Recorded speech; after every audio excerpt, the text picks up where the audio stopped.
everyone, welcome or welcome back to the channel. So in this video we'll be covering the topic how you can score 100 out of 100 in geography following minimum resources. So first of all, I would like to say don't stress. When students come to class 12th, they are already horrified by everyone about boards. So I would say just relax. Also, you might be confused regarding how you can score maximum marks in your exams, what sources to follow, and how to study them, right? So in this video I'll try to clear all your doubts. So watch the video without skipping and share it with your friends too. This is my mark sheet. You can see I scored 100 in geography. So let's start. So first of all, let's talk about the resource.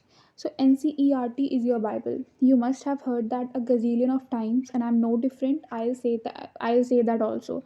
NCERT, that is Fundamentals of Human Geography, is your Bible, and you have to read that again and again. Secondly, you should be very clear about your syllabus. Just put a tick on whatever the chapters are coming and put a cross on whatever has been deleted. So in my time, two chapters were deleted and I put a cross on them. Then comes your first chapter, that is Human Geography, Nature and Scope. A very theoretical chapters, and you'll have to read that like multiple times to understand, also to learn some NCERT keywords and its language as well. As this chapter is not too long, so whatever is there is all important. Like the topics are there: nature of human geography, a long question can come in your exam. Write about the nature of human geography. Then the most important topics are naturalization of humans and humanization of natures, possibilism, environmental determinism. These are all the you can say topics which you have to revise again and again. Okay, and also if you'll write some NCERT language in your exam, that will definitely help you gain some extra marks. Okay, and this table is given broad stages and thrust of human geography. So of course many times questions are asked and you can't remember it just reading it once, so that is why I was saying you have to read it multiple times. Okay, this two tables are there actually.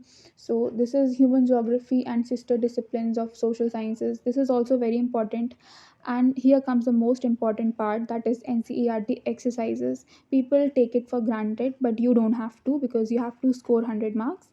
Okay, so now let's move on to next chapter, that is the world population distribution density and growth.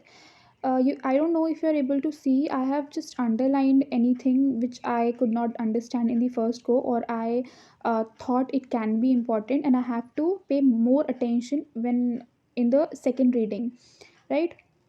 You can do that too. Now this is one of the table, demographic transition theory. You have to, of course you have to learn that diagram because it can come. This chapter was not there in my syllabus. Next is human development. This chapter is actually very easy and short, so try that you don't lose even a single mark if any question comes from this chapter. Alright.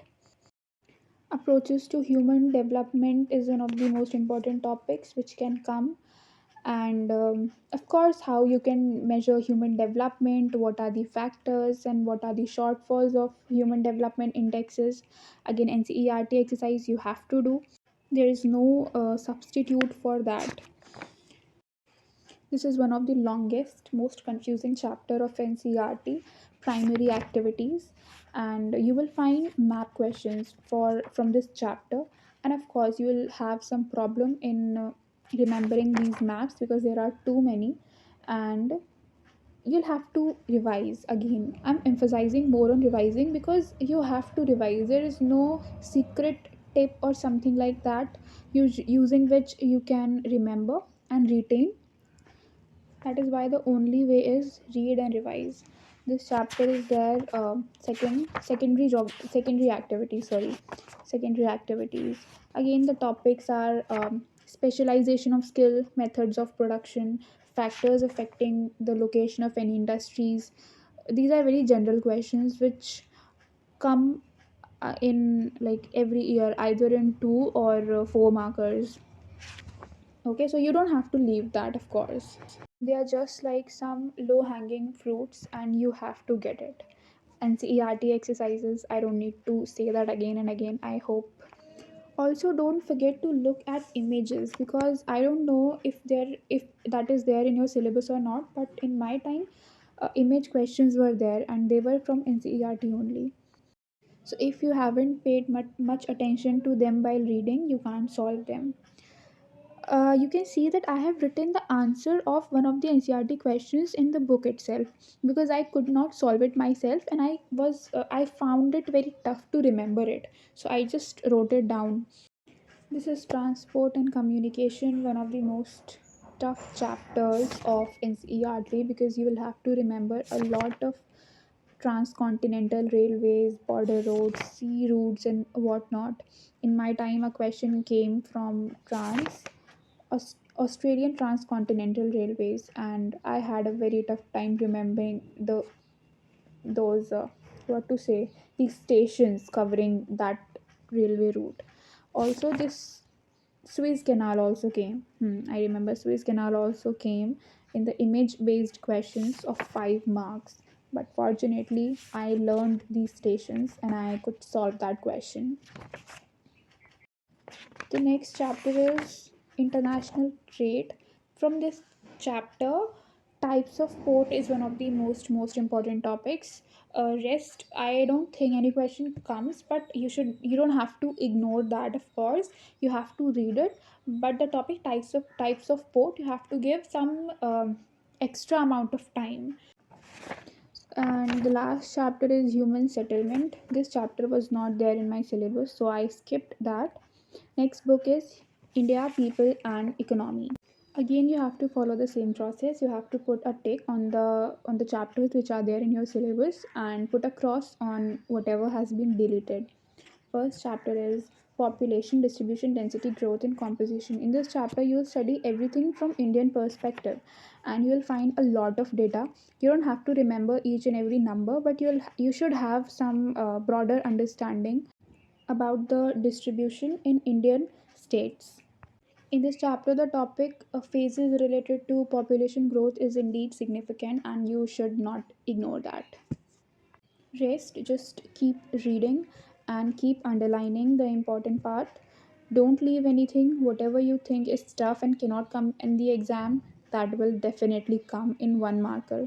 So, if you want to gain some extra marks, you'll have to put some extra efforts.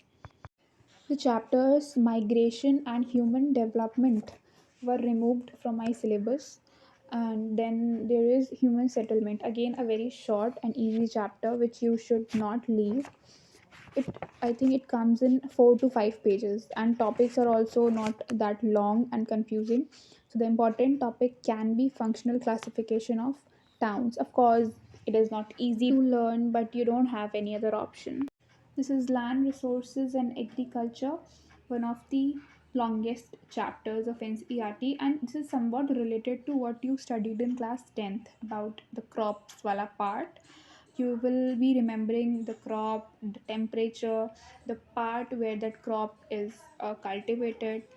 Okay, also don't forget to learn about don't forget to learn about those crops which are mentioned in your map work.